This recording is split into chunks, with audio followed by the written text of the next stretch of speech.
Hello, ladies and gentlemen. Welcome to episode 500, and I forgot the 13 of the DrunkNerds podcast. I'm host as always. I'm Tyler, and join me we have Daddy Ass himself, Sir Colonel Gables. What's up, buddy? Oh man, I don't know how to react to that one, dude. It's like, With but pride, with pride. yeah.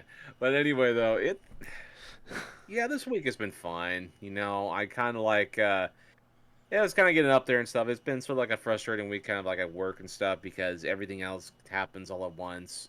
But it's pretty nice though when you have like a good support group around you, like with your boss and your Mm-hmm. coworkers and stuff like that, and like your boss will they come up to you, it's like, you know what, Gabe, is like. It's like at the beginning portion of the week, hey, you can go home. You can actually go home early, like at some time like throughout this week. Maybe like a couple hours earlier, this or that, or something like that. But then like the the couple days later and stuff, after things get a little even more hectic, it's like, Gabe, how would you like to have Friday off? I'm like, all like with full pay, this and that and stuff like that. You just have yourself a day to yourself, blah blah blah, and so on and so forth. And I'm like, okay. I Can't say fucking no to hate you. that. I hate you so goddamn much right now, Gables. Tyler, I understand. I understand. I mean, fuck, dude. I mean, I wish you could have the similar type of shit that I have in that Yeah. regards because, hell, that would help you guys out tremendously. But still, it's like, but other than that, though, it's like I've been keeping tabs of a lot of things that have been happening with Tokyo Game Show. I've been playing a bunch of Splatoon 3. I can't wait to talk more about that stuff because I've had some good stuff with that one. But on top of that, though, I actually did end up trying to attempt to get myself into the beta for Street Fighter 6. Oh, okay. Yeah. But yeah, it's one of those very limited selection stuff. I'm not sure if I'll get it in or not, but at the same time and stuff, it's like it's one of those moments where, you know what, I'm gonna see if I can actually get myself in there so I can actually try to get myself accustomed Mm. to playing Street Fighter 6 before it releases next year. So Yeah. this is gonna be fun. Remind me after the show, and like I'll sign up myself, and maybe if you don't get the code, I get the code, I can just send it to you or whatever. Yeah, So yeah. to help your chances out. Yeah, because I've been trying to get in the Madden beta for like 6 years now, and I've never gotten in. So Uh, I get it. I okay, get doke. it. I get it. So yeah, just remind me of out later, and I'll do that. But Yeah. yeah, But other than that, though, man, it's like it's been going okay. It's nothing like say tremendously like terrible or tremendously like positive or something like that. But it's in the middle. But how have you been, Tyler? polar opposite, Gables. Polar opposite. You know, your job's paying you to stay home. Um, Hmm. mine's forcing me to come in on my days off and work extra hours. So Yeah, man, yeah, it's that been a sucks. been a pretty miserable like 4 months, especially like well, just my entire employment, but last 4 months especially has been pretty bad. But I don't want to talk about that here because this is a fun time. But I've been doing okay. Yeah. I've had like my entire adult life, I've had like issues with like sleep. I used to take medication for it a long time ago, and it worked really well. But I don't do that. I haven't done that in a long time. I should, but it's so expensive. But anyways, um, I my mom's like telling me, or was it my mom or sister or something like that? Told me a few weeks ago try that melatonin stuff out, like the little Uh gummy huh. things. And I'm like, okay. I'm like, sure or not, because we don't have like weed's not legal here, or anything like that. So I can't like we have CBD, but it's not it doesn't have THC, which I've never done weed or smoked weed or what anything like that before. But I'm open to like edible and like that sort not like recreational, but like help with like anxiety and sleeping and stuff. But anyways, Oh my yeah, yeah. my my well, if you do I don't give a shit if you do it recreationally, but for myself personally, I just want to be able to sleep. So my mom or sister recommended it to me. I got some last night. I took one. It was 5 milligrams. I'm like, I don't know if that's a lot. She's like, my mom was like, nah, that's not a lot. I'm like, oh, okay. I'm like, cool. Because it said take two. So I'm like, well, I'll take, but I'm very, like my body is very weak to medication. Like I remember one time I pulled a muscle in my back, like this is years ago. And my mom, who is a third of my size, would take like two of these and like fucking do whatever she needed to do. I remember I took a Yeah. half of one and I slept for 14 hours straight. So I am a Whoa, wuss when it, dude. yeah, I'm a wuss when it comes to this stuff. So I I ate one of these last night. Within 20 minutes, I passed the fuck out. I took it at like 10:30. Didn't make it till 11. I woke up at 9:30. So Wow, it was dude. great. I loved it. It was also kind of sucked because it was like, well, fuck, I just slept in super late. Yeah, so I'm gonna have to find a balance to that because I won't be able to take. But my issue is more so on the work nights. I get really stressed out and anxiety, and then like I can't sleep. So or I wake up middle of the night Yeah. all over and over again. And, like I grind my teeth a lot in my sleep, so I'm just trying to cut that out. Um, but yeah, anyways, so that's what's going on with me. But yeah, no. So but I've had I've had definitely had much worse weeks, but it's gonna be a fun ride with this melatonin. But like I said, Gables, a lot going on. Oh, I do want to say. So I mentioned my gambling uh, stuff going on. I did a little bit. I've dabbled in some gambling lately. Um, Okay. I won $70. I spent five. I won $70 though. Gables last week, so that's pretty cool. Yeah.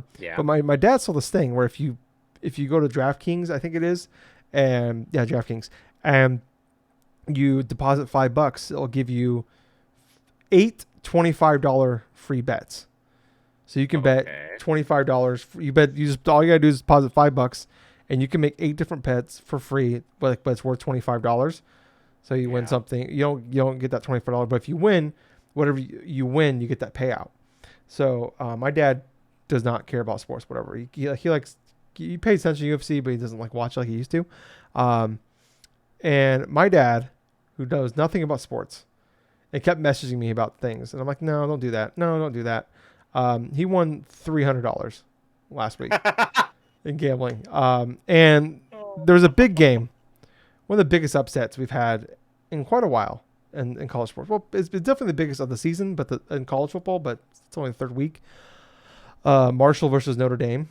They were like a Oh shit. Marshall was like a plus 1,000 for the money line, and if you would have bet that $25, it would have been like a $1,500 payout. And my dad's like, "What if we do Wow. this?" I'm like, "No, don't do that. The Marshall's gonna lose. They won." Um, he asked me about what about this Appalachian State versus Texas A&M. I'm like, don't know. They like because I was told my dad, I'm like, Notre Dame literally paid Marshall $1.5 million to come to Notre Dame to get their ass whooped. Appalachian State was paid $1.25 million to go to Texas A&M and get their ass whooped. Okay, well, what if I told Both you? teams. Yeah. Well, Appalachian State beat them, and if my dad would have made those two bets, would have made like $2,500.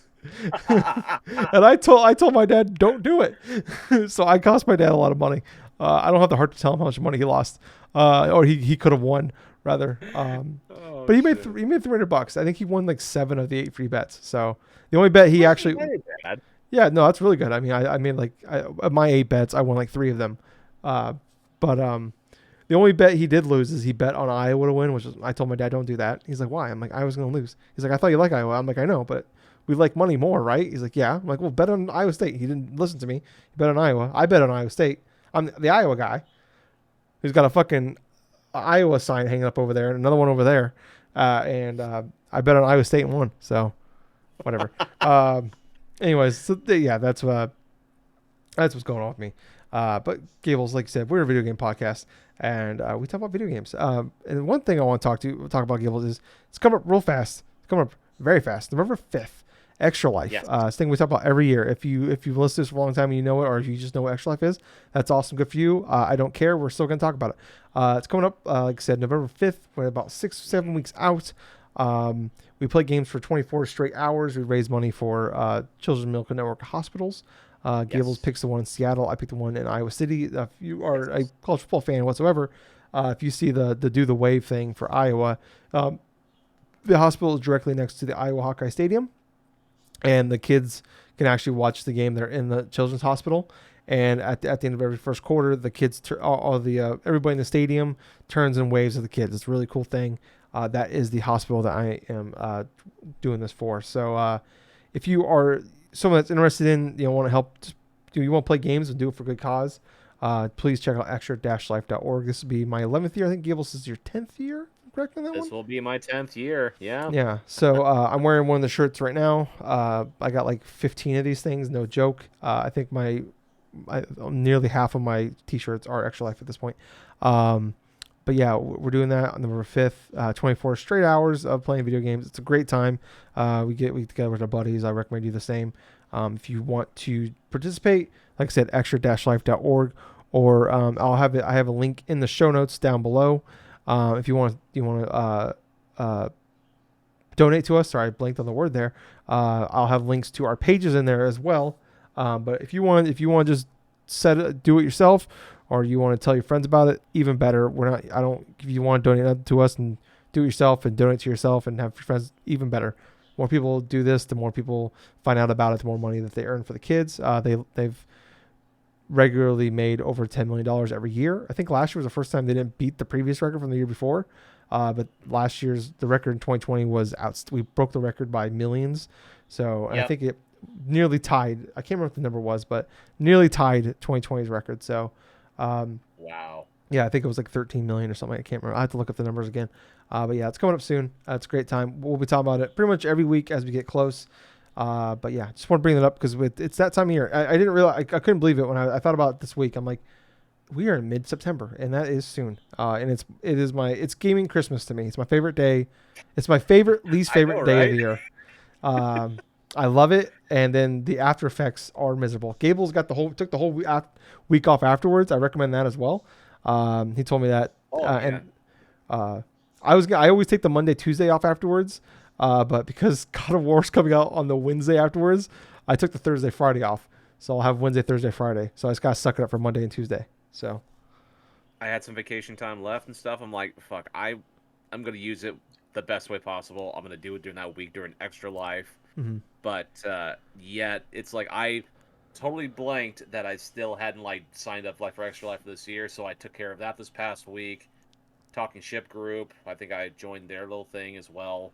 Mm-hmm. But yeah, at that point and stuff like that, now the question becomes for you and I, it's like the games that we could potentially play, and also like the potential like game plans we're going to be going into for that day in general. So it's like it's a few months away, but at the same time, it's like coming fast. It's coming fast. Yep. Remind me, I'm going to put a Google Doc together, and like we can write down like ideas for us to play, and then like our own games, and that way we can at least have a general idea. Because my problem is I always think of stuff, and then when I like go to tell you about it or I go to write it down later, I've forgotten about it. So I just need to make like a Google Doc that we can share, and we can just write down ideas. But we got some ideas. Last year was pretty crazy though. It's like I think you and I were both playing like different types of games and stuff. I think we only played like maybe for a little bit of like Alien, like like Predator hunting. Predators, and yeah, stuff. that didn't go well. And we did not like that at no, all. Everybody, it was hardcore playing that game at that point. But yeah. The things I can remember most about last year's Extra Life is I spent like 15 hours playing Guardians of the Galaxy, and I'm like, holy fucking shit! I did not feel like 15 hours. No, and that's always the best part is when you can find like a really good game, and you just like, oh my, I just spent like the majority of my day playing like that. Yeah, so we'll talk about more as we go along. We'll talk about more and more tidbits. But yeah, like last year's really good. I think I beat Guardians during it because I started playing it before you. Yes, you did. And then I think you ended up beating it the next day. So yes, I did. Yeah, so it was. They're always a great time. 24-hour shit. I fucking beat it the next day. Yeah.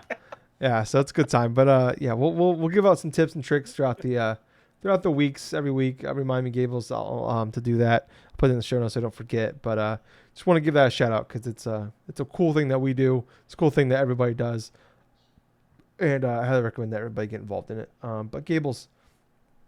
Yes. It's we got like a little E3 going on right now. Tokyo Game Show is a new E3. It felt like E3 this past year. Yes. Yeah, and let's just get into it. We're gonna start in chronological order. Thank you, Gables. I can't talk right now.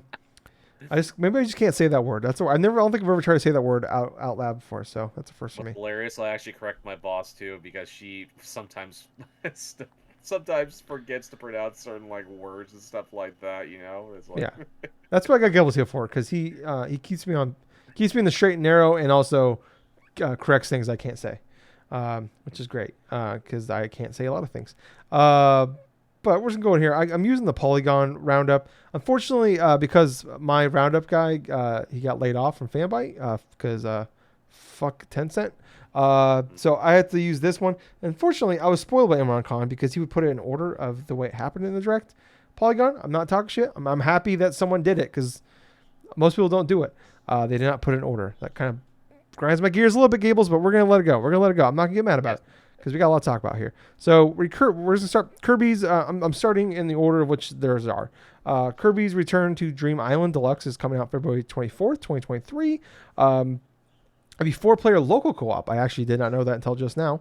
I did not. I was like, I didn't know if this was a new game or a remake. I guess it's a remaster of a end of Wii game.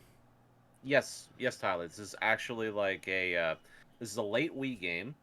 Return to Dreamland was one of those games and stuff where it was a 4-player co-op.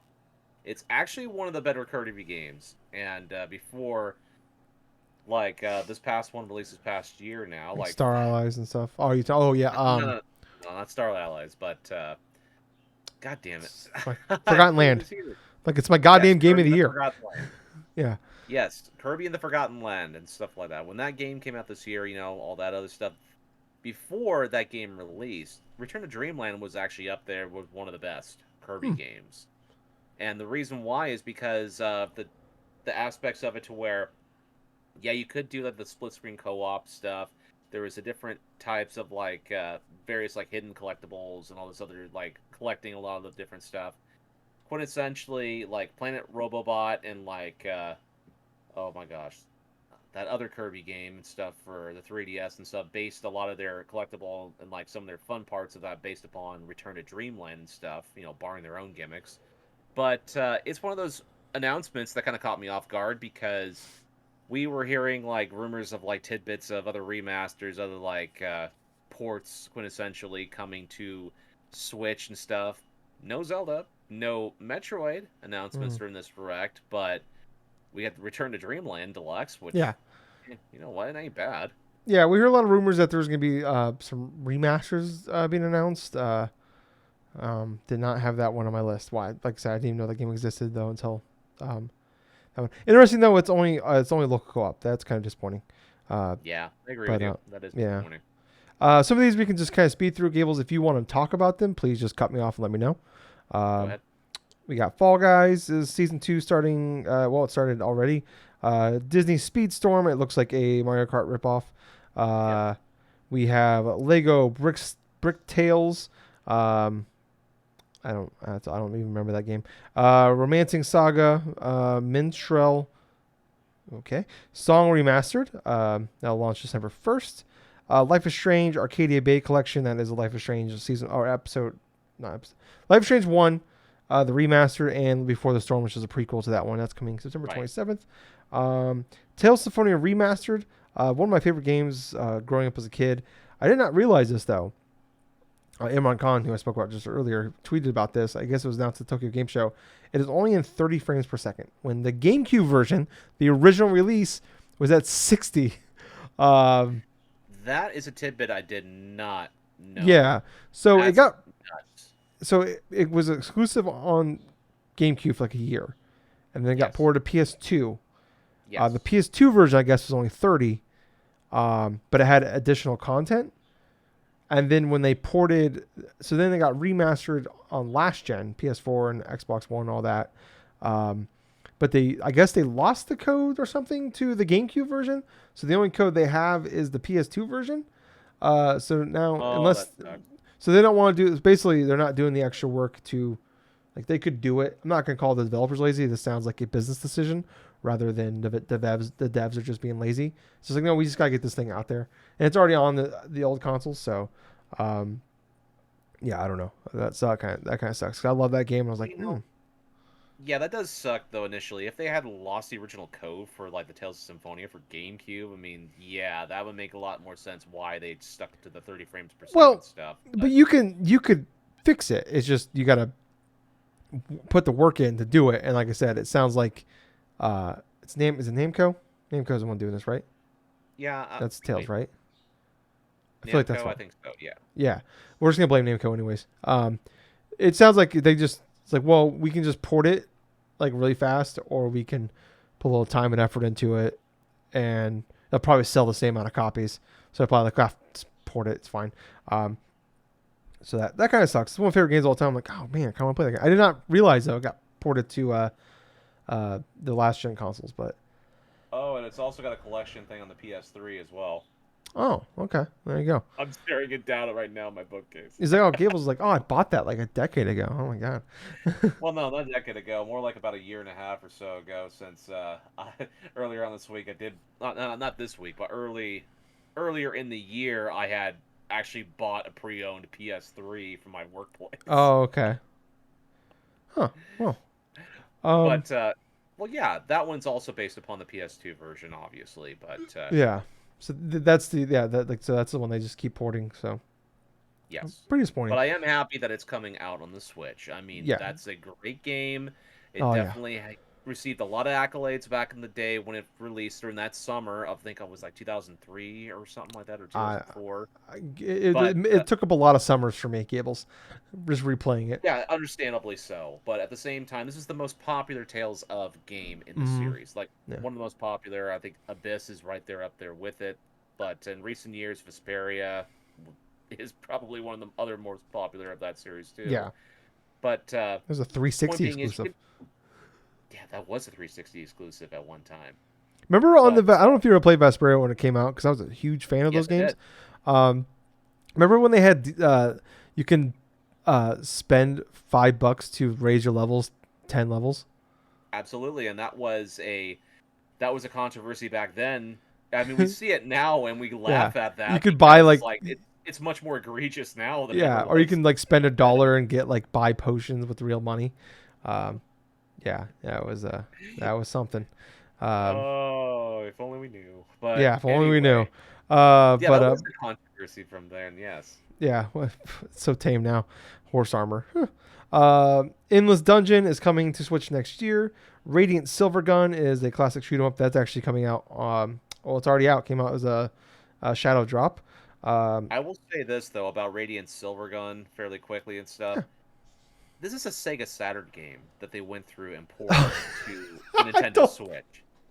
I didn't know it was a Saturn game. It's just when I hear It is a Sega Sega Saturn, I Saturn gotta game. laugh. I gotta It's one of laugh. the more it is one of the more rare Sega Saturn releases.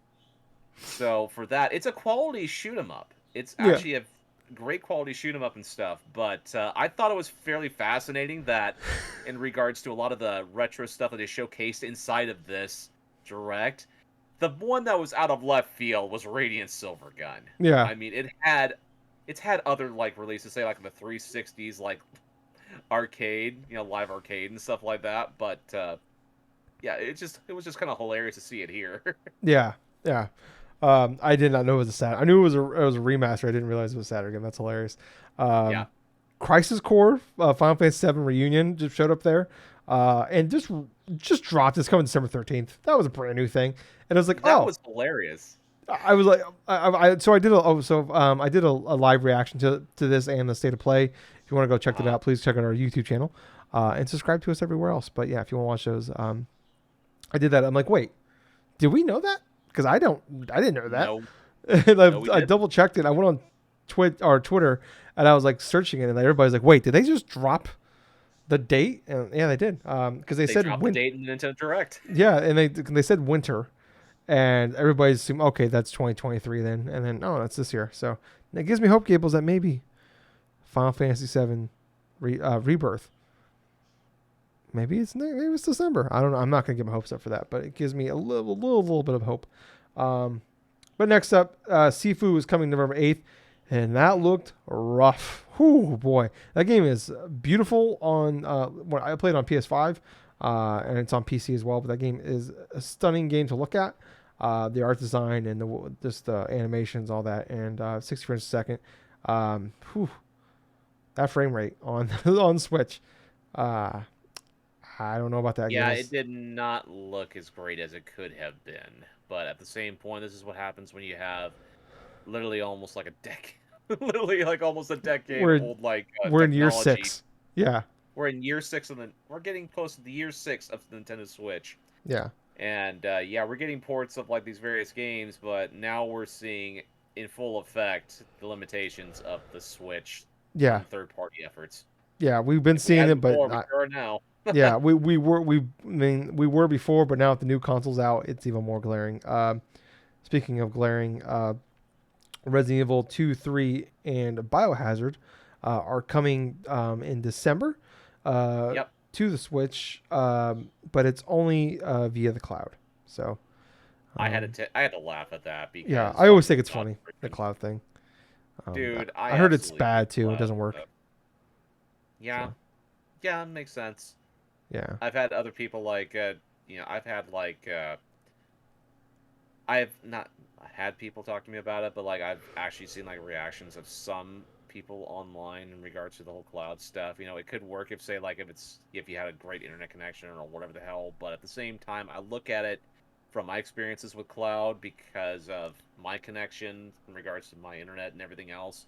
Every time I try to do a cloud version or stream something, there's always some form of delay. There's always some Hmm. form of like issues that pop up, and I absolutely I hate the aspect of doing a cloud gaming or a streaming thing over a connection, especially for it's a Nintendo Switch Online. Yeah. But Right. And you're playing over Wi-Fi, oh yeah, yeah, playing over Wi-Fi too, that adds up the issues as well. and And they charge full price for these games. yeah, it's bullshit. Yeah, It's it's. absolute bullshit. I get. I mean, people that don't have their consoles, I guess it's an option, but. Next up, though, the people that made Danganronpa are making another game called Raincode that's coming in That looks spring interesting. 2023. What'd you say?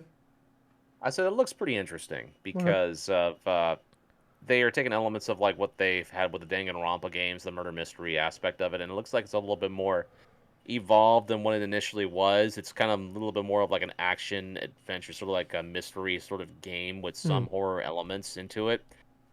Whereas the traditional Danganronpa games were more like a point and click sort of like a choose like it was more like a point and click adventure quintessentially with various relationships you could build between classmates in this whole classroom trial meets battle royale type of mentality.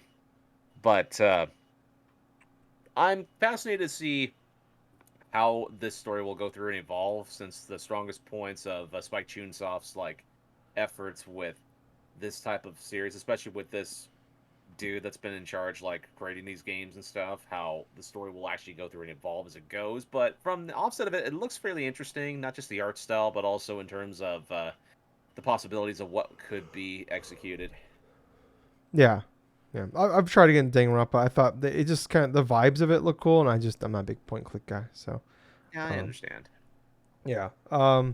But next up we had Bayonetta 3. There's like a 30-second thing, and like, hey, check out Oh our no, YouTube channel later. There's gonna be a trailer, and I'm like, okay. 8 minute video. Yeah, an 8 minute video. I get now why it's not in the direct, but at the time I'm like, we spent a lot of time on games like Harvestella and then 19 other anime simulator farming simulators, but we can't spend Mm, a few minutes of Bayonetta 3. I understand now why, because it's an 8 minute video. I don't need to see. I'm buying the game. I don't need to watch an 8 minute trailer on that game. yeah, Um, no shit, man. I mean, it's pretty self-explanatory. I mean, it's a crazy action over the top game and yeah, stuff. I mean, if you play Bayonetta 1 and 2 and stuff, you go into Bayonetta 3, you know what you're expecting. yeah. I imagine it's just for people that might have missed out on those games. So, Yeah, um, yeah. but yeah, but like I said, Harvestella. More on that. They actually got it revealed at the last, which is funny because they had that partnership showcase at the end of June. Hmm. And they showed a ton of like anime farming simulators, and we just got more from here. But they announced that they announced or revealed Harvestella there. It's coming November 4th. We already knew that, but there's a demo that you can play now, and whatever you do in that carries over to the main game. So it's the cool Square Enix thing. I love that they do that. Um, Next up, we had Just Dance 2023 edition. Okay. It's coming in November. Pikmin 4. Good old Shiggy showed up. No gameplay. We look like they're in like a backyard or like a park. There was a bench. Someone needs to mow the lawn. Um, got some stuff there. Remember when 8 years ago, Gables, he said the game was almost done? Yeah. Yeah, Yes, and I do here we remember are. that. We got a little teaser for the game coming out next year. Um, like I said, no gameplay or anything like that. But they said they're working on making the controlling the Pikmin easier, which I guess they made a lot of improvements with that with the Pikmin 3 Deluxe, from what I understand. But yeah, I'm not a big. I've never been a Pikmin guy. I like the first Pikmin game. Those games just give me anxiety, so I don't play them. Well, man, it's understandable because you have to manage your little Pikmin and stuff, and throughout the different terrains, try Yeah. to take Well, care of the bulb orbs and stuff like it's that, more and it's take care more of the. so them dying and like when and all the red ones they walk into the fucking water like idiots and die. Mhm. And then also you have to like get the tool and bring it back to your ship in a certain amount of time frame. So like I can never enjoy the game because I always feel like I'm rushing. You know. Well, yeah, the original one, yes, of course. The second one kind of removed the whole like aspect of the whole time S type of things, within the whole 20-day limit, like the first one did. But Mm. I'll tell you what, though, I am fairly excited that Pikmin 4 is finally not only coming out, but it'll be within the next year. But from the perspective of the Pikmin, the from the whole perspective, like where the Pikmin are in general and stuff, is what they'll show instead of like a big old like overview or some like the previous entries of the series and stuff. We don't know if there's going to be any new Pikmin present. We don't know anything else in regards to what we've seen. I mean, it looks pretty. It has the camera angle that's quintessentially just the Pikmin. Yeah. That's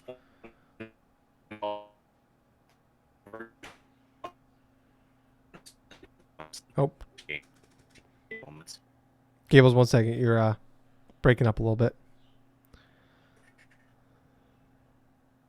but yeah, essentially, Sorry, guys. Pikmin 4 is looking alright from the reveal we saw.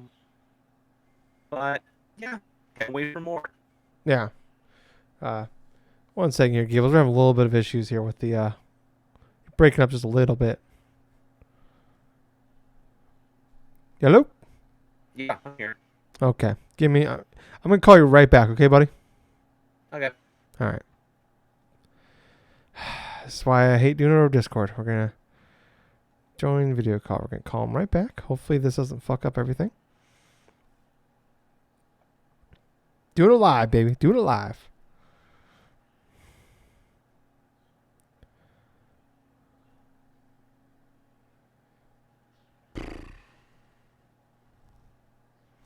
Can I pause this? I don't know. All right. Here. Join call.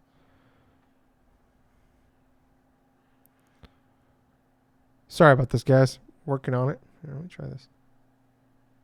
And we're back. Sorry about that, guys. Having some Discord issues there, but we got it fixed. Thank you for. Hopefully, you guys stuck with us. If you did, I appreciate it. If not, I'll miss you.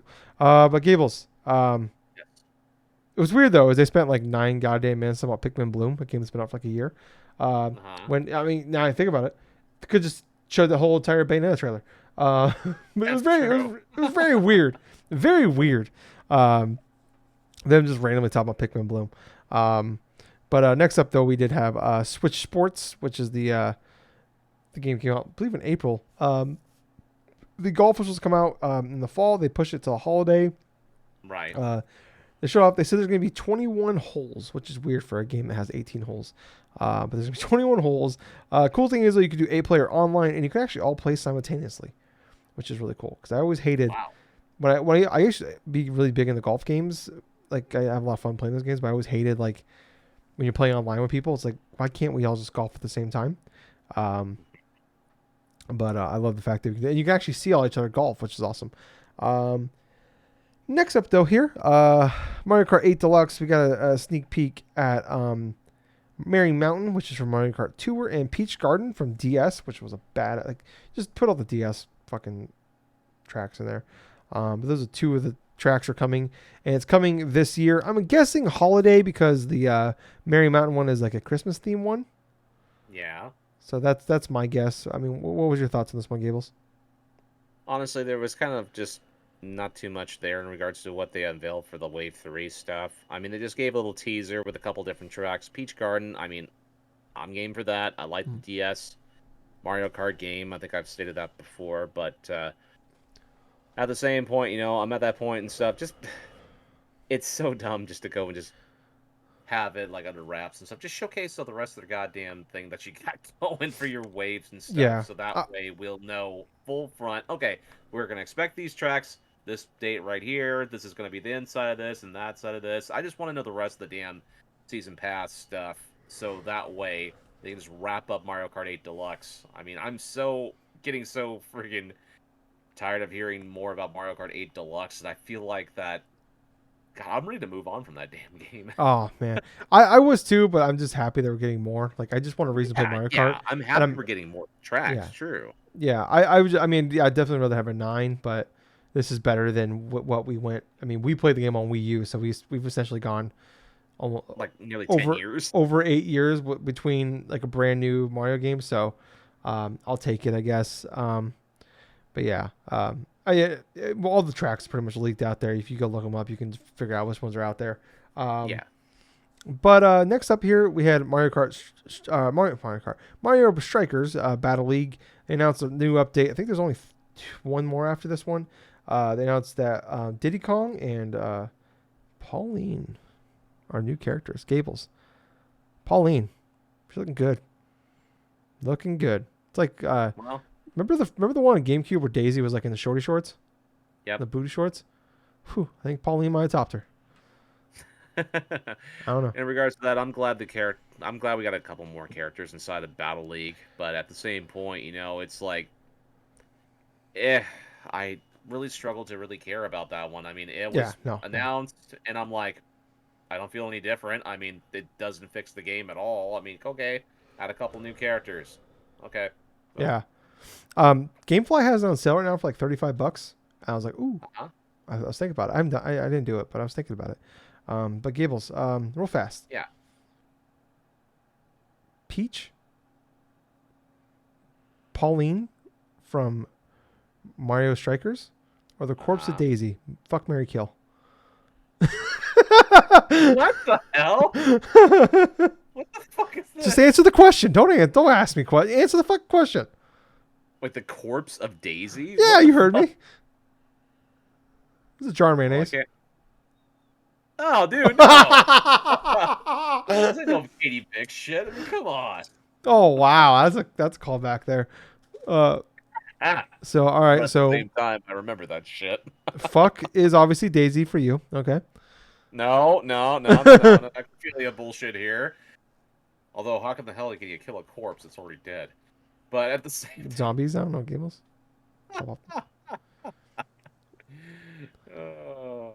You're not gonna answer the question, are you?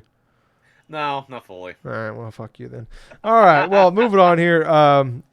IB1B, I'm not sure you call it. It's a 2D exploration game. It's a girl she's like in an art museum. It's like a 2D game. And it's coming out in spring 2023. Look kind of creepy vibes, but also I thought it was like a new kind of a lower budget indie game, but it looked kind of interesting. Apparently, it's a game from 2012 that's never that was made in Japan, never came out here. So, Yeah. yeah, yeah. Factorio. It was a originally released in 2016. It's coming to Switch now. One of those farming simulator anime games. Okay. But maybe the best farming anime game of them all. Maybe the title of the year. Maybe Okay. the title of the generation. Maybe the title of our lifetime. Maybe the title there we of go. our lives. Gables. Various Day Life. It's a Square Enix game. Of course it fucking is. I wanna whatever they're using for recreationally at Square Enix for the people that name the games. I want to hang out with them. Oh my god, dude. I saw that and I saw a day and date release and I'm like, what? Various Day Life? I mean, come on. I don't even know what the fuck this game is. Gables, I don't know either. I mean, It was just one of those announcements to where it was like glancing between announcements of like, okay, well, that was a game. Okay, let's go. Next one. I just feel like Harry and Lloyd from Dumb and Dumber are the ones in charge of coming up with the names. It's like that episode of South Park when Cartman pretends to be a robot, and Yeah. they he pitches a movie idea and they love it so much that the movie studio hires him, and every movie he pitches is Adam Sandler doing something.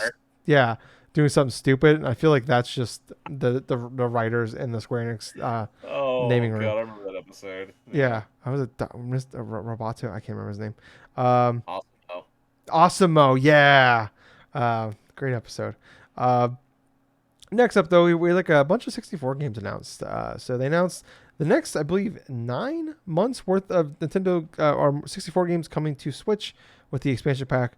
We have Pilot Wing 64, we have Mario Party 1, 2, and 3, we have Pokemon Stadium 1 and 2, 1080 Snowboarding, Excite by 64, and then finally GoldenEye coming with exclusivity to the multiplayer. So it's coming to the remaster that was made like 15 years ago is finally coming to Game Pass soon as well.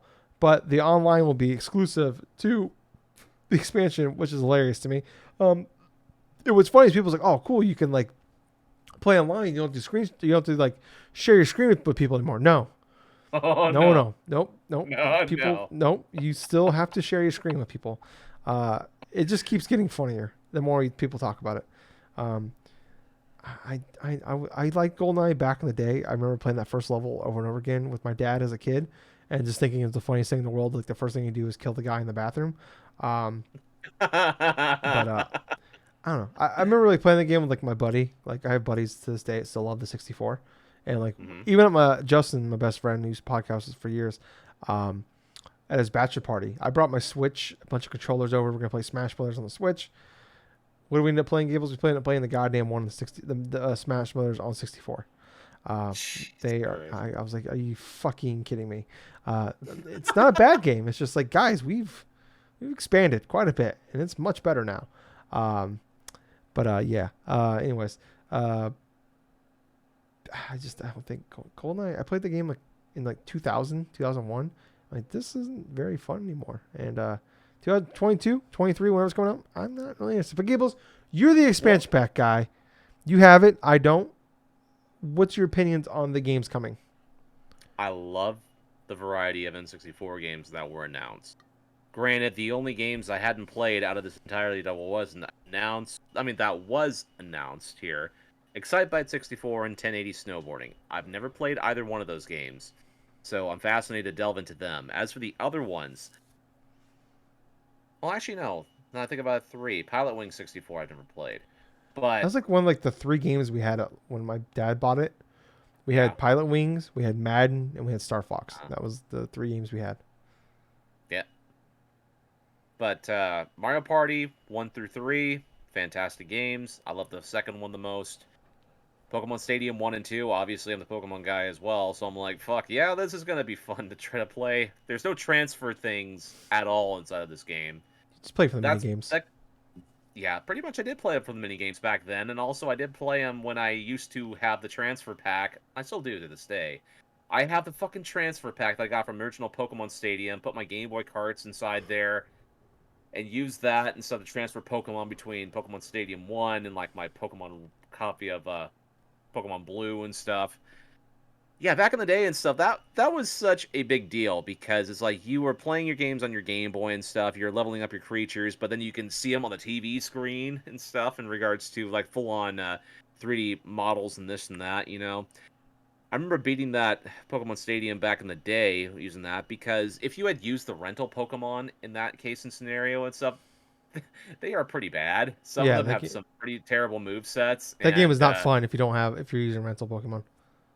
that's the thing about it, though. That's the core aspect. I mean, we get Pokemon Stadium 1 and 2, but at the same time, we don't have access to actually transfer Pokemon, say, like from Pokemon Home or like.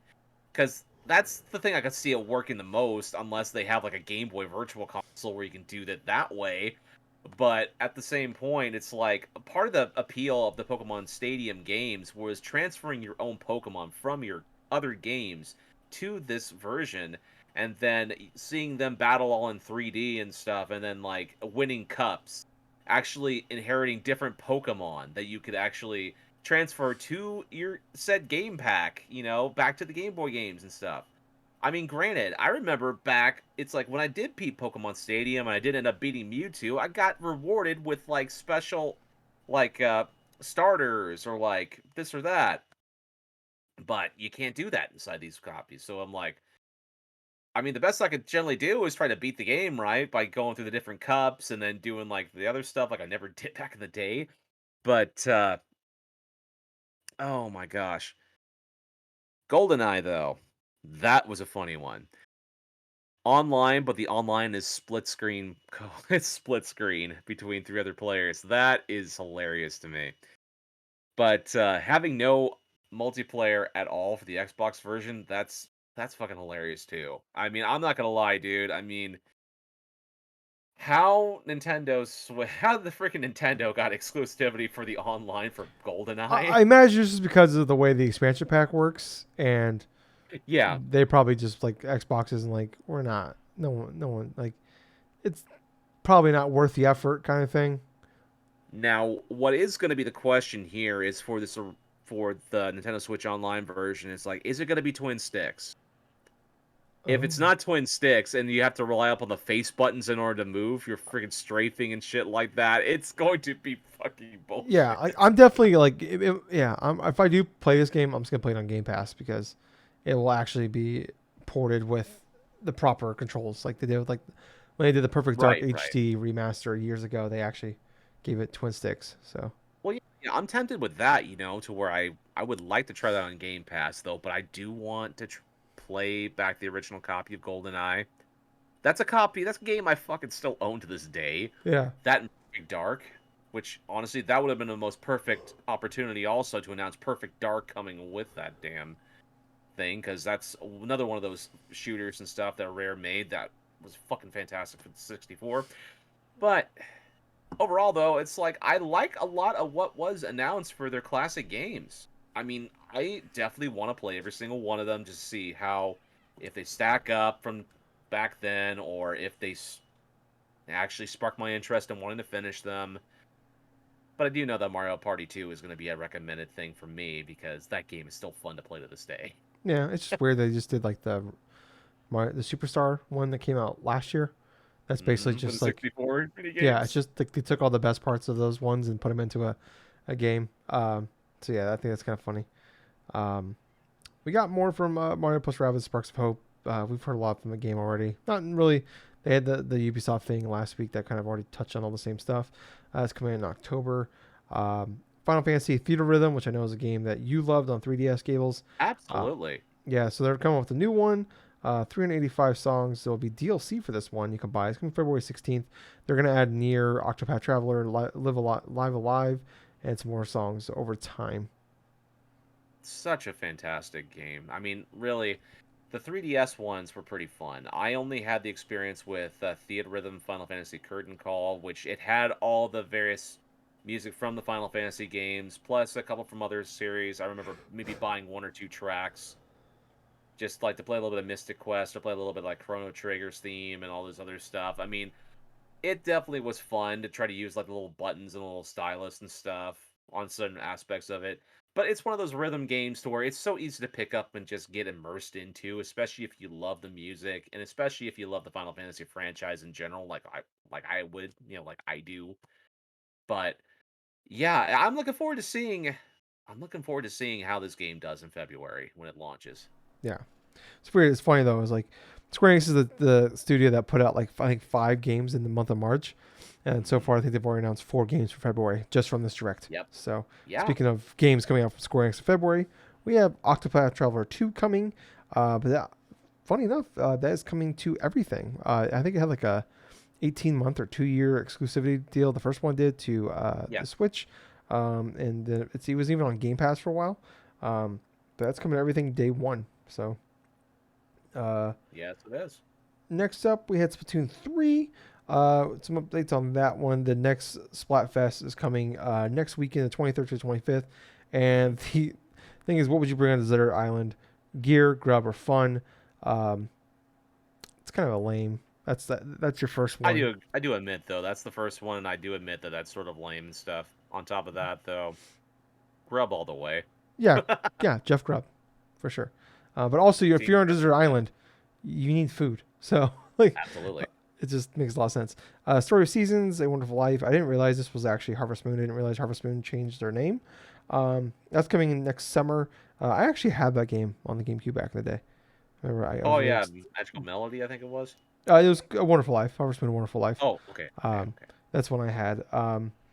Because I was watching that trailer. I'm like, that's all looks familiar to me, but I don't. This is weird. And I didn't realize it's actually the same game.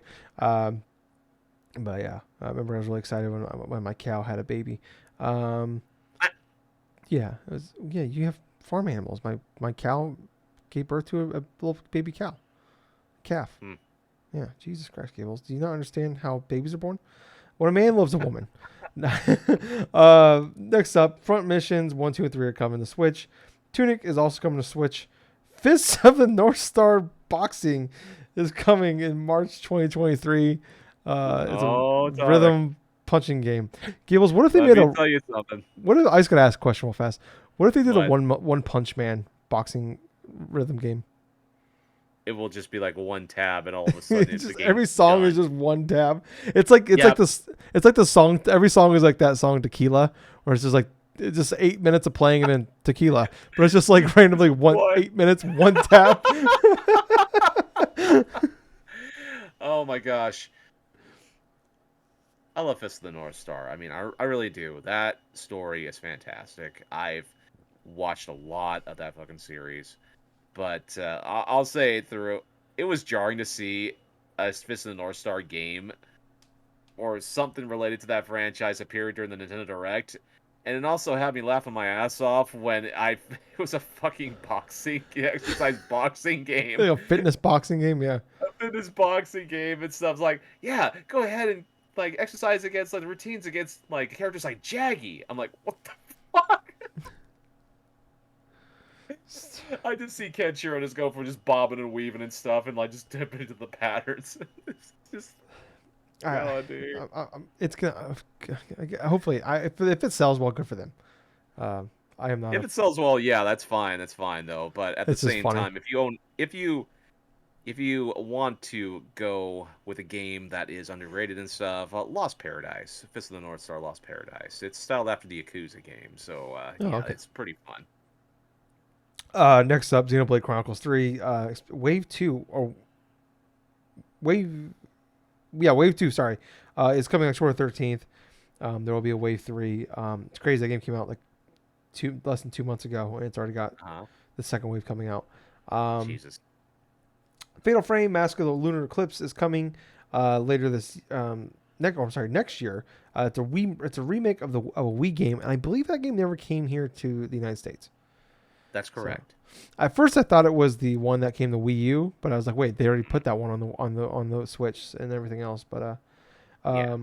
this game leaked beforehand, but It Takes Two is coming to Switch November 4th. Speaking of like much like Sifu, oof, that game looked rough. Um, Mm, but it does have online co-op, which is good. Just good luck with that, I guess. And Gables, the final two announcements we're going to talk about here. Fire Emblem okay. Engage coming January 20th, 2023.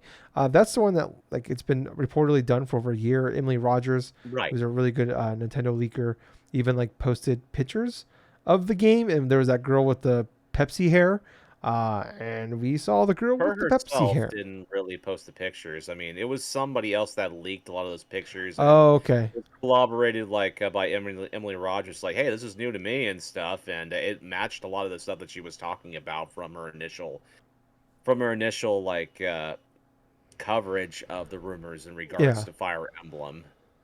yeah. So that's coming. Martha's in the game. Looks like they're bringing back a bunch of old characters. Looks it's almost like a Fire Oh yeah, Emblem Warrior game, but it's actually a Fire Emblem game.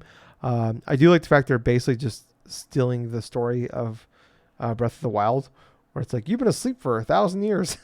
So but then it's, again, that's sort of like a one of the tropes and stuff I, in regards I to I know RPGs. it's just funny though because it's like Yeah, your biggest game on the Switch or like maybe Nintendo ever is like about a hero that slept for 100 years, and then like you start the direct off with this game and then you end with the sequel to that game. So I don't know. I thought that was really funny. It's like, oh, this all sounds really familiar. what I will say though is the game itself, the way it was unveiled and the things about the gameplay and everything else, I think it looks pretty good.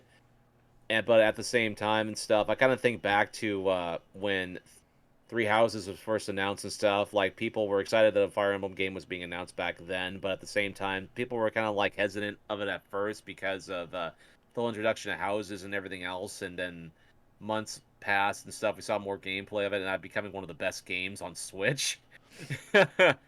But with this game, yeah, this definitely has my attention. I think it looks great in regards to what we did see, and also in regards to like the past references to different Fire Emblem characters. Like Marth is the most predominant one and stuff from the original Fire Emblem, and also the third one. Those ones were like Japan only, unless you were pretty stealthy back around 2020 or 2021 and stuff, and got Shadow Dragon, the NES, Yeah, the the one whole they ported here for like game. 3 months. Yeah, no shit, right? The super secret freaking selective shit. But there were characters like that. It showcased some other characters like from like Shadows of Valencia for the 3DS. The one of the characters from there and stuff. Another character from a classic Fire Emblem game, Sigurd, was also inside. Looked like represented and stuff. But the interesting part about it is like this whole gimmick between the characters tying into like unifying or something with like past characters, and then having both characters' strengths in order to use inside of battle. So I'm kind of interested in the direction where they take that, because we could see potentially more characters. I said like Ike or like Roy or freaking some of the multitude other ones we've seen in other Smash games. You know, you don't you you can't really dismiss that possibility, but I think it's gonna be interesting. Plus, that thing is gonna be coming out like around freaking February, dude. That really January doesn't give. 20th. Oh, January 20th. Yeah. Yeah, that's right. January 20th. I fucking mixed that up with the fucking Square Enix games. What the fuck? Yeah, all 18 of Anyway. them. All, But yeah, all January. the all the Square Enix games and all of the anime farming games, which Square Enix is making half of them, are all coming in February. So yeah, January 20th. So it's like October, November, 4 December. months. It's like 4 months. Yeah, 4 months. What'd you think about it? I'm not a Fire Emblem guy, so I'm just happy Ah, for Fire Emblem fans. Uh, they didn't get a Warriors game, so good for them. Um, yep. but yeah, but it's only been a little over 3 years since the first one or the last one. But Yeah. Gables, the real finale of the whole ordeal of the direct. Mm-hmm. We got a little bit more gameplay from Zelda Tears of the Kingdom coming May Mm-hmm. 12th. Um, we haven't had the full blowout yet. We've just been getting little teases here, the little cock teases us, you know.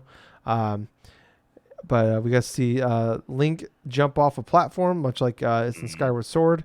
Um, and he landed on like a little flying mantis looking motherfucker. Uh, we got the title, a lot of teases with some hieroglyphics there. There's some like 7 tiers. Yes. It's that 7 kingdoms. The tiers look just like the things from Skyward Sword. Does that mean there's 7 tiers because there's seven There dungeons? A is. lot of theories out there. Yeah, Um, there are. And yeah, what's notable is like there is a lot of like indications of callbacks from Skyward Sword. yeah, So I don't think it's a coincidence that we got the remaster of like Skyward Sword earlier on like this year. yeah, And then this game, because it's probably going to be tying a lot more back to Skyward Sword than we probably even realize. yeah. So, but coming May 12th, a little later, I think we initially thought, but there was a lot. Yes. I think there wasn't rumors, but I think a lot of the vibes overall were a lot of people were thinking that maybe it was coming out like in fall next year. So it kind of split the middle a little bit. My theory was March 3rd because it was the 7th anniversary of or the 6th anniversary rather of the Zelda Breath of the Wild and the Switch. But Yeah. off by a couple months. But yeah, I mean, I'm excited. I mean, we haven't had the full blowout yet, so it's hard to get like. I mean, obviously you're excited because it's the sequel to one of the greatest games of all time. Um, Yep. but it's just like like we haven't seen it all yet. We've just been getting little things here, like very specific things that they want to show us, and we haven't got much else. So, but I mean, Gibbles, what was your overall? It was about a 44-minute direct. What was your thoughts on it? All right, so there were some things I did like about it. Obviously, they started strong with unveiling the new Fire Emblem game, Fire Emblem Engage, and then they ended strong with Tears of the Kingdom, Legend of Zelda: Tears of the Kingdom at the end of it. In regards to the content that appealed to me, there obviously were a couple things that did appear to me, like the Nintendo online stuff, the freaking 64 games, and Yep. like some of the other. There were some aspects of Octopath Traveler 2 that was cool, this and that, but yet a lot of it was just content that I wasn't really personally interested in. Yeah. or maybe a passing interest in that regards. I felt like this in regards to the lead up to this direct in general, where people have been literally like just chomping at the teeth for the next major direct and stuff. I could tell that some people were sort of disappointed and stuff like within this direct and stuff. For myself, I did get a lot of different things that I was looking forward to. Like I was looking to see if Fire Emblem was going to be announced, if we're going to hear more information of the next Zelda game, which we did. But overall, I thought this direct was at least a 7.5 at best for me, because even though that I felt like that it was good, it didn't really catered to like a specific subset of people that were really into like say the not only Anime the farming games. JRPG stuff, but also like the farming simulator Mm. stuff. I mean, the specific niche of those games intertwined with like major first party stuff like Fire Emblem and then Zelda and blah blah blah. But it was predominantly interesting seeing a lot of like various stuff, not just exercise games and stuff, but even like the N64 stuff. Because the Yeah. N64 stuff, like with GoldenEye, that was one of the best highlights in my opinion. Because it's like not only did we get a list of what's going to be coming out, like the next, God, almost like the next freaking It's like 9 months six worth. to eight, 6 to 9 months worth of 64 games, but that also kind of tells us is they're, you know what, if they're putting out that and stagnating those releases like they are, then they're probably getting close to maybe, and I'm speculating at this point, they're probably getting close to probably wrapping up the 64 support for Well, I this. mean, they a couple more games and they can push that out to this time next year. So, Yeah. um, yeah, but yeah, I thought it was fine. It's definitely like you said, it felt for a very specific crowd. My one complaint is like the one we had in June. I know it was a partnership one, but it was like all anime. It was very Japanese anime focused. Yeah. And a lot of those were farming games and simulator games, and we just got a Yes. bunch more here. Um, I just felt like we had a lot more of the headlines. Let's talk about this for a minute, 90 seconds, move on to the next thing. Minute, 90 seconds, talk about this thing, move on to the next thing. Ports and anime farming simulators, which, hey, if you're a fan of those, that's cool for you. Just a very niche crowd. Or Yes. maybe it's way bigger than we think. I don't know. But if you're a fan of those games, you're gonna be swimming in those type of games. But yeah, like it always kind of matters. Like, do the big games announced click with you? Like, and the big ones in this was like the expansion pack, Pikmin 4, or not Final Fantasy, Fire Emblem, and Zelda. And it was like, for me, it's like literally nothing clicked for me, and Kirby, I guess, too. None of those Oh things yeah. clicked for me until literally the last 90 seconds. I was like, just kind of like, well, all right, well, I'm live streaming this. This kind of, all right, this is not clicking for me. We're just getting a lot of, okay, all right, another anime farm game. Okay, cool. Um, but I mean, I don't know. I'm not trying to be Debbie down on it, but it didn't click with me. I don't know how. Like, for me personally, I guess it'd be like a 6.5 out of 10. I think for me, Breath of Well, or yeah, the that's understandable. I keep wanting to say Breath of the Wild 2, but it's Tears of the Kingdom now. Gotta get used to that.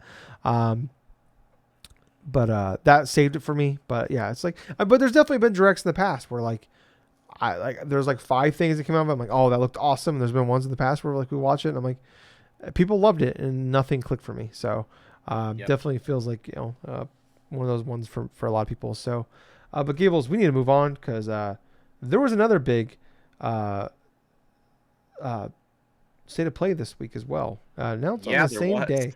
Um, this one was about 20 minutes. They said they're going to focus on 10 games, which they did. Started off big with so state of plays for a long time. I've Hmm. been pretty lackluster, unless they were like they'd have game specific ones where like here's the Horizon state of play, here's the Ghost of Tsushima state of play, here's the Last of Us state of play, blah blah, Ghostwire Tokyo, blah blah. The last one we had in June was the first one where I'm like, that was fucking awesome. They revealed like Street Fighter 6. We had like another God of War trailer, I believe was in there. No, it wasn't.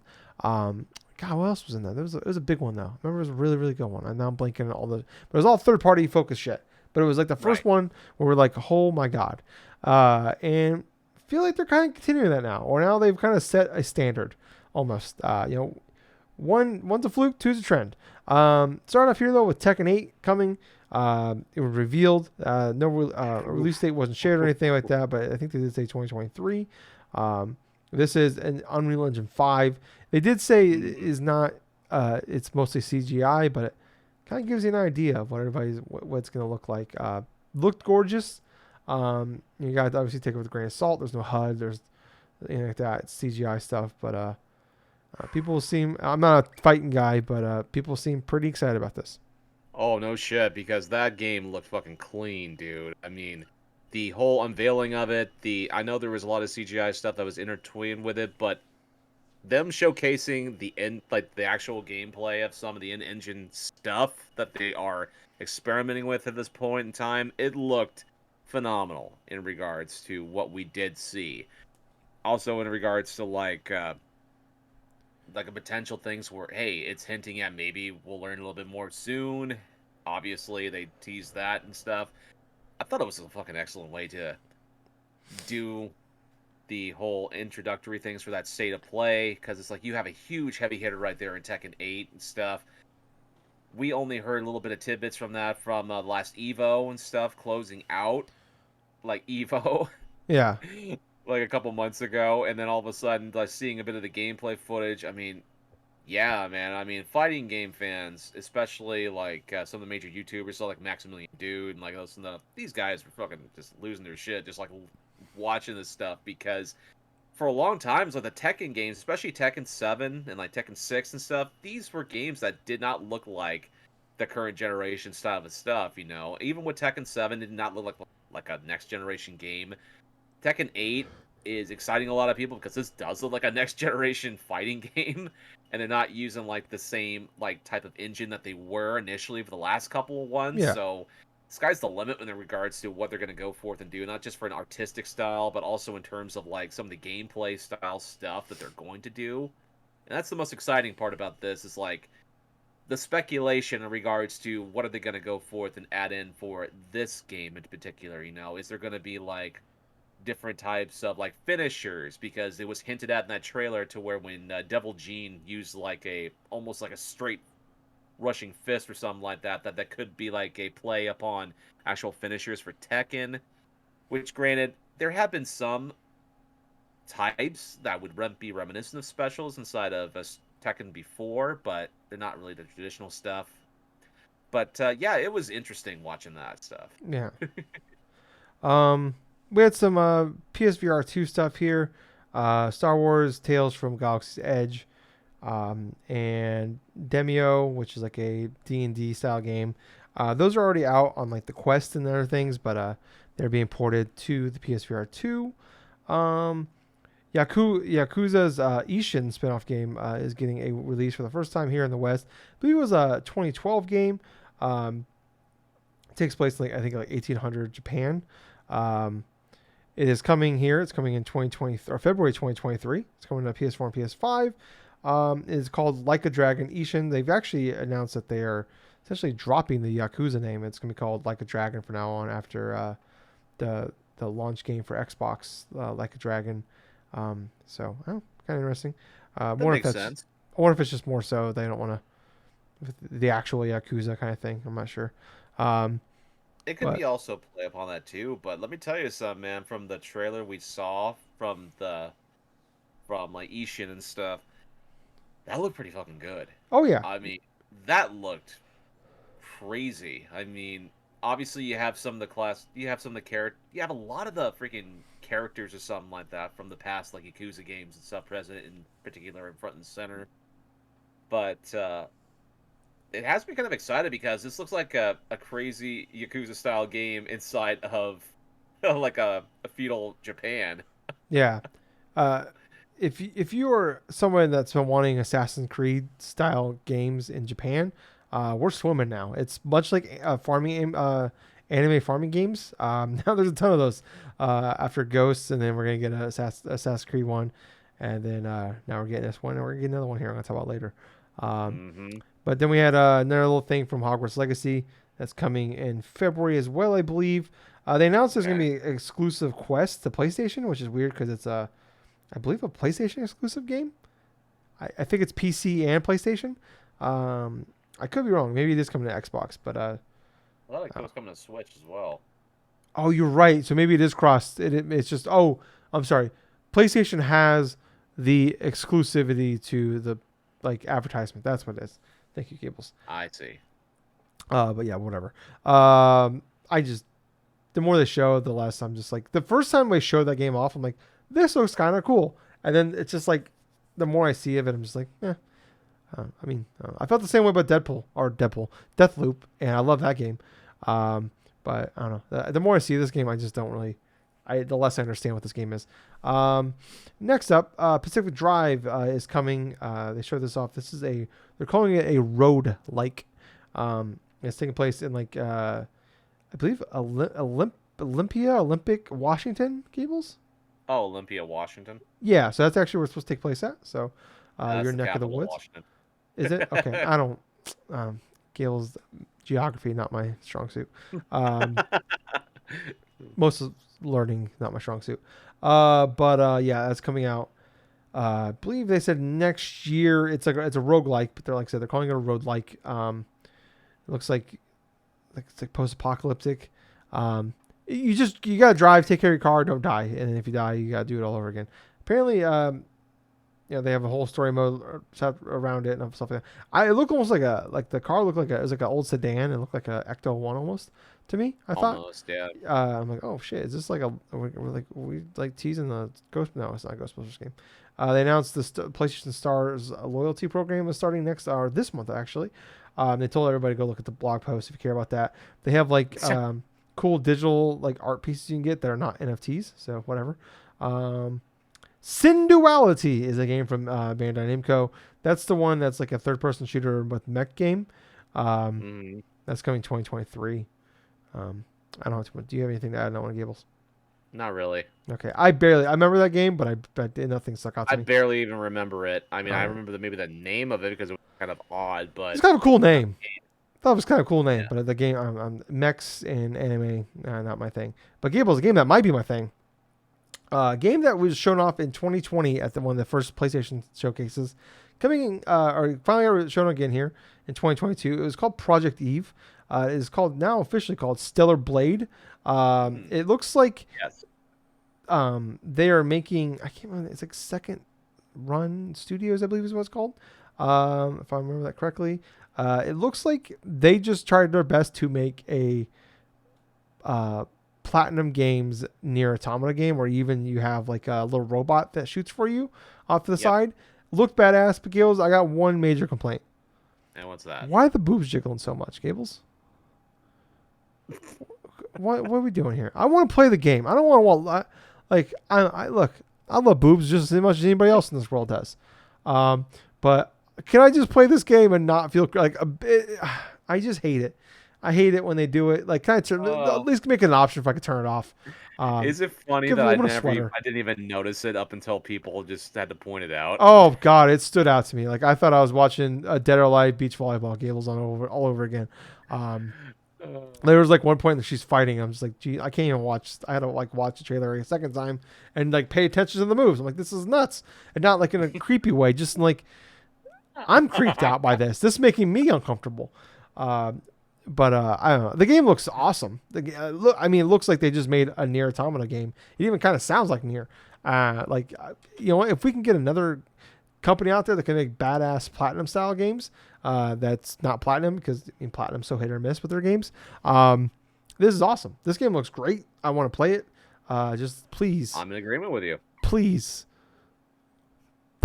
let me just turn off that option for Boobly Jig. Boobly. I almost said Jigglypuff. Jiggly boobs. It just threw me off. 2022. Please turn off your Jigglypuffs, please. Yes, can you puff your jiggles, please? Wait, what? What is happening anymore? This podcast is weird. Next up, though, the Neo developers announced this is Team Ninja. They are working on an open world samurai game. Good, because they don't have any of those. called Rise of Ronin. Coming in PlayStation to PS5. It's actually so Stellar Blade and Rise of Ronin are PS5 console exclusives. So that probably means they're coming to PC as well. This is supposed to come out in 2024, so we'll just call it 2025. And it looks literally like it looks exactly like an Assassin's Creed game set in Japan. Yep, it does. On top of that, it kind of definitely has plenty of hints from Neo. That's for sure. Yeah, so the game looks great, but obviously it's multiple years off. But Gables, we had the one final thing. Hmm. The one final thing. We're getting a fucking God of War controller, Gables. You see that bad boy? You see that Yes, bad I boy? did. I like that Yeah, controller, Tyler. yeah, Gables. It looks cool as fuck. Um, but the big thing, Gables. Yeah. We had a God of War story trailer. Um, it's 2 minutes, 36 seconds long. I know because I've watched it 25 times probably. I'm going to put it in the pantheon of one of the greatest video game trailers of all time. And I don't think I'm being hyperbolic by that. I don't know if it tops the Breath of the Wild trailer when they gave a date for Breath of the Wild at the Nintendo Switch announcement thing. When they ended up with that's to me like whenever I've had a bad day, I pop that thing on and I just feel hyped again. Like I could run through a wall. It makes me feel like the Kool-Aid Man. But my God, what a fucking trailer this is. I rewatched Absolutely. it over and over again. There's so many fucking things in there that like there were scenes like what's going on here. There's like what the fuck's going on with the jellyfish. We Dude, I have like even fucking watched it 5 times, dude. what? I even watched it more than like once, dude. I think I've watched it like a good solid 5 or 6 times. Oh man, how can you not like it?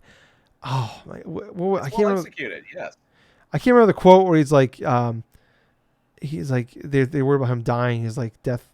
I can't really hear but Kratos had a badass quote about death, and how it'll be worthy. Like I can't remember the quote now, but I don't want to butcher it. Dude, it's like that one scene in the trailer and stuff where the kid shoots the freaking arrow into the sky and stuff, and that whole scene of Atreus, like Skull and Atreus, yeah, Hati. shoots exactly, and then you look like it's the sun or something that's zipping Yeah. across or something like that.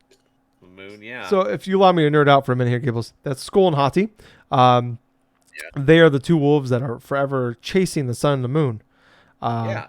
So we see the solar eclipse. We see Atreus shoot an arrow up in the sky. I'm not sure why he's doing that, but then we see the wolf go after it. So those wolves, when they catch the sun and the moon, that's what triggers the Ragnarok, the world ending. Oh wow. So that's and we saw in the first trailer that they had like the little sled thing they're pulling, and there's two wolves there, and people were like, "Is that Skull and Hati?" And maybe that is Skull and Hati. I don't know. But that's pretty badass. Like, okay, that shot alone puts that in the top 10. That was a beautiful shot.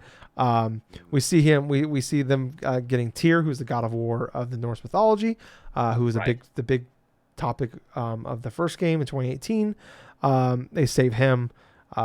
We see a bunch of different, like there's the 9 realms. We see some sneak peeks at a bunch of different realms, which is pretty cool. We see Freya. She rips the mistletoe off of Atreus' neck, which I don't want to spoil 2018 for people who haven't played 2018, but that's a big important deal. I was hoping we could see Fenrir, the big wolf dog, that. And I don't want to, man, it's so hard not to talk about without spoiling. But it's funny because like it's Norse mythology, literally thousands of years old, but I don't want to spoil that for people. But we got a sneak peek of Odin. We heard him talking for the first time. We saw the battle with Thor. They threw the fucking goddamn Leviathan axe, and I can never remember the name of Thor's weapon. And I don't know why. But they've thrown it, they fucking collide. But what's cool thing is that Thor, he snaps to call back his hammer, which is pretty badass. Yeah, we saw the little mermaid. People are thinking that's like the goddess of the sea in Norse mythology. My God, there's so many cool fucking things in this goddamn trailer. Like, did we get to meet no shit. What's his name? Kurg? He is the fire giant that actually ends up destroying all of basically all the realms. Because we see them go to Misselheim, which is Yeah. the fire world, which we went to in the first game. That was like the trials area though. We just fought a bunch of waves of enemies. We saw the Valkyries show up. That was pretty fucking awesome, which is weird because we killed all of them in the first game. So I'm wondering how that's gonna work out. But yeah, I watched it over and over again, and it's a sequel to the. It's like I said it last year when I replayed it. I think January of last year, that this was officially my favorite game of all time, and it's a sequel to my favorite game of all time, and I can't wait. And I'm buying, even though I just bought a fucking goddamn pink controller for my PS5. I now have 3 controllers. I'm buying this one. I'm buying it. I don't care. It's mine. It's got School and Hotzi on it. I gotta buy it. Oh my god. I thought this state of play was very, very, very good. The Rise of Ronin looks pretty cool. Stellar Blade looks really cool. Like a Dragon Ishin, not for me. Looks really cool. Tekken 8 was really cool. I just feel like, like the problem with the direct was it was like 45 minutes, and it just was a lot of fluff in there. Like, like it was still shorter. It's not as bad as the Ubisoft one was, but like the big shit was like just kind of really spread out. And this one was 20 minutes, and it was boom, boom, boom, boom, boom, and ended with one of the greatest trailers of all time. So, just for the fact that it was half the length is better, but like the fact that they only talk about 10 games and really like 7 games because they just kind of flew through the VR games like real fast. But yeah, I don't know. I enjoyed overall the state of play more, but a lot of that too is because obviously God of War, but also the games connect with me a lot more than the direct games did. What was your thoughts though on the state of play? You know what? With the state of play, I kind of had like the same feelings as I did with the direct, where it started and ended like with bangers, It started Mm. with Tekken 8 and it ended with a banger that like God of War Ragnarok and like everything else that preceded like before that, like the controller reveal. I fucking love that controller, the whole ice, blue and white type of stuff. I love that thing, the Mm-hmm. trailer with Kratos and stuff and Atreus and stuff, and all the mentions in the Norse like mythology, like the characters of the gods and this and that, and like Mm-hmm. all that stuff. I loved that trailer. Watched it multiple times as well and stuff. There were some other aspects I did like from this state of play as well. I mean, obviously, like that Stellar Blade. Stellar Blade looked fucking fantastic. I mean, Ishin, that was pretty cool. It's like another Yakuza game, blah, blah, blah, and so on and so forth and stuff. And then like the Last Ronin. Yeah, the Last Ronin. That one was that one looked pretty interesting itself. But other than that, though, it's like I didn't really that there were definitely plenty that I was not appealed like have any type of like inclination of wanting to go forth and try. Like the PSVR2 games that are like going through, I had no interest in that. Hogwarts Legacy, no, nothing really interests me in with that one and stuff. And even though they had like other types of JRPGs, things like say what was that one like Desenduality or something like Dual? Sin Duality.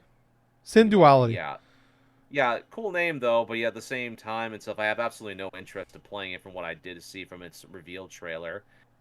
And like the thing about it is like I kind of feel like with like both Nintendo Direct and State of Play, they had their interesting moments that we do remember and stuff, and a lot, and both actually ended upon memorable like trailers and stuff. So I Mm-hmm. kind of feel like that the State of Play is a 7.5 with me as well. I Yeah. mean, I feel like it's like a balance between the two to where it's like there were some great things inside both, but at the same time there was nothing like really over or really like incredibly under. I felt like it was like bang in the middle. Like both the State of Play and the Nintendo Direct were pretty good in my Mm-hmm. honest opinion. Stuff, but I will say though, with the State of Play and stuff, it's like I am excited. I really am excited to what it's gonna be on the PS5. Not only just in the next few months and stuff, but also in 2023 as well. Especially with fucking Tekken 8, dude. Yeah. Well, it's kind of like what I talked about last week, where it's like we don't really know a lot after this year. Yeah, We know about the Breath of the Wild sequel, Tears of the Kingdom now, but we don't really know anything really, and we still don't really know a lot from Nintendo after that, we literally don't No, know we anything after don't. that. But they at least filled in a lot of gaps between now and then. And PlayStation, they've announced at least a few more things are coming after then, but we don't really have a lot more stuff imminent. I do have the quote here, though. I was talking about from Kratos: "Death can have me when it earns me," and that's the coolest fucking thing I have ever heard anybody ever say. Death can have me when it earns me. What a fucking motherfucking G. But God Gables, damn, that's a fucking legendary quote yeah, too. put that on my tombstone. I guess I'll already be dead, so it did earn me. But it's probably the Starbucks that took me out in the end. Um, but Gables, let's move on to what we've been playing because we're a little long Got here. it. Uh, I I've only I'm not gonna spend too much time on this. I beat Last of Us Part One. It's one Good. of the greatest games of all time. Uh, you already know that. Been talking about it the last couple weeks. Beat that. Fantastic. I did upgrade to PlayStation Extra though. Okay. Uh, it was like $50 for me to get for like I have it until March I think of 2024. So I just upgraded for the next 2 years. I started playing Stray, the cat game. I'm only like an Yeah. hour in though, so but I'm enjoying it so far. He's very cute. I can meow on things. I can scratch the carpet and couches, which was really fun. And Does your Gables, dog have a reaction to it? oh, he's not happy about it at all. He was not happy about it. Um, yeah, he eventually got over it, but he was not happy about it initially. Yeah, What? he's like, what? Eventually, he's like, what the fuck? I was like, fuck off. But I did learn though, Gables, if I was ever a cat in a past or future life, if reincarnation is a real thing, I Yeah. would definitely be the asshole cat because I knocked everything off the fucking counter that I could. Every time I hear a radio playing, I turn it off. I'm a dickhead in this game, but it's a pretty fun game. But that's like I said, I've only played like an hour of it. I don't want to talk about too much. I'm gonna play. I heard it's a pretty like short game. It could be like 4 or 5 hours, so I'm gonna play some Hmm. more throughout the next week. And I'll talk about it next week. But Gables, you bought Splatoon 3. Tell me about it, buddy. Yes, I did. Yeah, I bought Splatoon 3. I'm over 10 hours into the game. I've played through a lot of the single player aspect of it. I played some bit of the multiplayer stuff aspect of it. And I will say this first and start, it's like this single player in regard to Splatoon 3, this is definitely the best what I've played initially with Splatoon previously. The first and the second both had like good campaigns. The second one, obviously it's fresh in my mind because I played through that single player like a few months ago. But what I do like upon the changes upon Splatoon 3 single player is it's more or less like it has a lot more different gimmicks in regards to each stage you go through. So, like for example, you're not going to say do what you did in Splatoon 2, where it's like it has the option where you can finish the level with every single like weapon or this and that, only to get rewarded with like maybe some multiplayer gear. There's none of that type of bullshit. But for this single player and stuff, you're basically going through. You have a couple different stages to where it's more or less structured, sort of like with the Octopath expansion, to where you have this sort of like a toll, like a little toll booth or something like that. You get to select what type of weapons or something you go before like the mission starts. So the maximum amount of weapons you can like pick in like some levels are like one of three, which that's a lot more digestible, meaning they've cut down the fat and some of that other stuff that was unnecessary from the previous single player, and instead like really focused upon the level design based upon the three weapons they give you in some of that level stuff. Because you'll have gimmicks like that where you have to finish it like with three weapons, and then you'll have others to where they'll introduce you to different types of abilities or different types of like gears and stuff like that. Like for example, it's like there's this one mission that's structured after the Octo Tank, and this freaking tank is pretty fun because you can actually curl up into a ball and crawl up walls and stuff like that, roll up walls, and if you hold down the right trigger and stuff like that, you're going to go like a multi-shot, like a freaking chain, like a machine gun and stuff.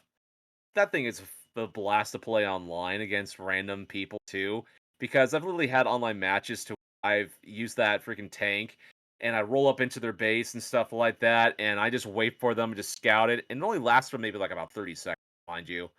And I have my freaking finger right on the trigger and stuff. And I took out like about 2 people at one time at at one point for a match. That was pretty fucking hilarious. But, one thing I'll also say about the single player, well, another thing that's different about it is you actually get to collect the collector things that you get throughout this game, from like decorations for your locker to the sardiniums to the piece of paper that go into much of the backstory. You can actually use a lot of the collectibles you get in order to level up specific aspects of your gear, and also for your small fry, that little salmonoid like little guy that accompanies you throughout the journey. I like that because you get rewarded not only for collecting those, but you actually get rewarded for like covering everything with ink in the main like sites, the main suites and stuff like that. So each site and stuff, you can, the more you use your freaking like your gun in order to cover things and stuff, you'll the more rewards you'll actually get, and sort of these specific type of tokens, to where if you fully complete it, that's like one token. I think I'm up to like about 48 at this point. Thing about it is like you use those tokens in combination with like the sardinium stuff that you collect through each like site to upgrade these specific gears, from like upgrading how much you can actually like hold for like your ink tank or something, or how, or even in another instance and stuff where you can have like small fry learn like a different ability, or have more health stuff, or less of a respawn time if he like bites the big one or some of that stuff. It's that type of example right there that makes it much more engaging and makes me want to go forth and cover every single site like with ink that I see, or every freaking stage I want to cover everything with ink, because I'm getting constantly rewarded from that feel. At the same time, my freaking like skill tree that I have is already halfway completed. And I'm at site 3 at this moment in time. I've went through the complete entirety of the first and second like sites and stuff. I've had a couple different boss battles and stuff, and I've really enjoyed my time. The last boss battle I have a chance to play against is against one of the other oh, here's the thing. The members of Deep Cut and stuff that you see throughout the stuff, they're actually, there's a little miniature spoiler for those that if you don't want to listen to stuff a little bit. But 3, 2, 1. You actually get to face those members of Deep Cut inside of boss battles in that game. And what's kind of hilarious about it is like this boss that I was facing off against, it's off the one that's like in a yellow costume, Fry, I think her name is, and her specialty is sort of like a dance with like these eels. So it's like you have these specific type of dances, right? To where she has 3 stages of it, and the last one she actually summons like 100 eels and go around you and stuff. And if you don't take out the ones with the sunglasses on them and stuff at the right time, then it'll actually keep going and recycling that's the into the next stage of the dance and whatsoever. But the only way you can actually beat her is by taking out the eels with the sunglasses, that they're wearing sunglasses, and that way they go back to her and just knock her down. You can just splatter and do all this shit. But the music is fantastic. My times with online My times playing the game online, yes, there has been a bit of a mixed bag with some aspects of it. Like with the first initial launch week and stuff, there were some aspects of connecting errors and stuff. When the patch 1.1.1, I think it is, released like about a day or two later and stuff, it did fix some aspects of like the connection stuff, but you will be get if you are inside of like a match in Splatoon 3 or some, if say a player like quits or something like that, or somebody on the other team like quits and stuff like that, that person in general gets rewarded, like gets dubbed a loss and stuff for the players that drop out and stuff, but it has no ramifications upon everybody like around them. But what I don't like about it is you don't even have a chance to play the match. The match will just immediately end right there, and then you have to go into the queue in order to try to go forth and do another match or whatever. I kind of would have liked it if they just would have put in like a couple of different bots or something that they can go forth and help you out throughout that match, or have the Yeah. aspect to where you can join mid match or something and then like have it that way. Yeah, because I think the first game or the second game, one of those had that same option where Yeah. you would just either continue on without that person or someone can join your game mid game. Um, yeah, and it would suck if like you were If, like it's 4v4 and one of your people leave and then it's like 3v4, it's 2v4, and it's just like, well, I'm just gonna get my Yeah. ass whooped for the remainder of this game. So Well, that's the thing, though. It's like I can understand why Nintendo opted to do this route and stuff because you don't want the aspect of being like, say, 4-on-2 or 4-on-1, like some other yeah, multiplayer games do have. But then again, if you're gonna go forth and have that type of stuff, if you're gonna go ahead and like have to stop the match completely. I mean, there's really no excuse not to try at least having a couple of AI like character yeah, substitute no, the entire match. I I mean, would much rather have the 2v4 than, especially when there's like 30 seconds left in the game and it drops and it's like, cool, yeah, now nobody gets any points or credit for anything. right, It's like, right. yeah, it's very frustrating. It's like, I mean, especially with Nintendo's online, it's like there's no Ethernet cable adapter built well, into yeah, the yeah. Switch. So But what I can say is stuff is like those like players dropping out of matches. That only happened to me like maybe a couple of times max. There was one time where it's like maybe two disconnects in a row in two different matches. But at the same time, for the overall experience of Splatoon 3 multiplayer, I've had a pretty positive experience, honestly. It's not like remotely like negative and some of the other online games I have played in the past.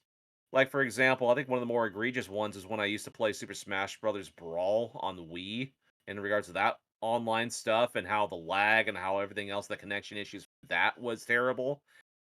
Or hell, even for like some of the Switch on like for some of the Smash Brothers thing for like the Switch and stuff, I've had issues with that too. But for Splatoon 3, it runs smooth. It runs pretty smooth in regards to the whole gameplay stuff. There's not any type of noticeable lag that I can tell, but it must have some form of a rollback netcode or something for this because this feels like a different, like a better quality in terms of like what. I mean, granted, yes, there are disconnections. There are times when there will be members of the team, or maybe your own team quits, and then like everything else stops, which does suck. And then there's like random error messages. Maybe I've had maybe once, maybe one or two throughout the whole week that I've actually been playing it off and on online. But yet, I'm really enjoying the fucking online, though. I mean, I'm trying out the new weapons, the new gears, and stuff like that.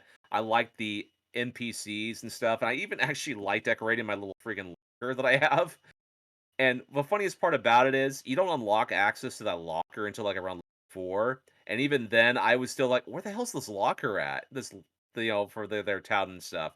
Oh, it's inside the lobby. It's right next to this like gumball machine, right? But it's blended. It's hidden so well that I literally had to look up a little like little cute little guys like, okay, where the hell's the locker at? And all of a sudden I find it like, oh, okay, that's cool.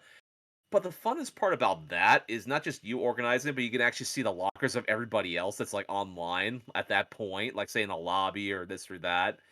It's hilarious because sometimes you'll go and open up someone's locker and stuff, and they'll have this freaking like this big old freaking like idol or something right in the bottom of their thing, and they just have everything's all like decorated and stuff, like have them wear glasses, have them wear that, or they'll have their little weapons or some arranged in some specific way, or have these stickers that's random and stuff.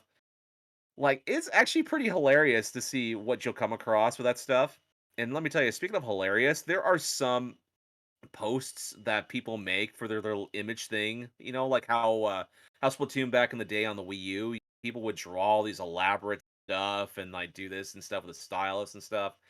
They're doing the same thing with the Switch version here for like Splatoon 3. I'm loving a lot of like the responses. There's actually someone had posted like a little King of the Hill sort of like little cartoon or something, just replace their hair like with like freaking tentacles or something like that. Like, don't forget, Blobby, you gotta ink the base. It's just random crap like that, Tyler, that just yeah, adds a bit more charm, and it's actually hilarious of what some of the community will with. Of course, you're gonna get like some of the duds or like some of the more stupider ones, or because you have kids mixing in with everybody else, and then like kids are dumb. Yeah, and we're yeah, yeah, sometimes kids can be dumb. I mean, they are hell, dumb. we can attest to that. We were kind of dumb when we were kids. We're still dumb. Well, in some aspects, yes. But what I'm saying is, Tyler, it's like yeah, there have been plenty of negative stuff that's said about the online thing for Splatoon 3, and yeah, there are some core aspects that Nintendo really does need to improve upon. But at the same time, it's like it's not a horrible experience. I think it's pretty decent. You know, Good. it's nothing like say to write home about, and as opposed to some other online games. I'm comparing Destiny 2 a little bit because that actually has a better like connection, sort of like gameplay experience for online stuff in some aspects than say what Splatoon 3 has, but overall, I'm loving the single player. Multiplayer is fine, and I can't wait to play more of it because I fucking want to uncover and collect everything in the single player. Good. Well, good, Gables. Yeah, that's it for me. Good. Well, I'm glad you're having fun with that one, Gables. But I hope you guys had fun with this episode. If you did, please like, follow, subscribe. We are everywhere: YouTube, Apple Podcasts, Spotify, Facebook, Twitter, all those places. Look down in those show notes. You'll see all the links to all the socials and podcasting or wherever you guys listen. We are there. I assure you. Just look us up, or like I said, click on those links. Extra Life link also down there in those show notes. Please click on that. If you want to donate to us, that'd be great. I'm Tyler Courtney.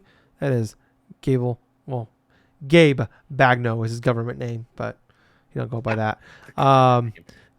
But yeah, if you want to, please look us up. Donate to us if you like. If not, hey, just sign up yourself, or tell your friends, and maybe they'll sign up. Even better. It just means more people know about it. That's more people they can tell. But yeah, before we get out of here, if you're watching on YouTube, please hit that subscribe button, click that bell, hit that thumbs up over there by Gables junk area. Makes them feel all good and tingly inside. And Gables. Yep. Till next time, I've been Tyler. And I've been Colonel Gables. Till next time, man. See y'all when we see you. And hey, Gables, real fast. Yeah. Scissor me daddy ass. Hey! Ah! Bye, guys.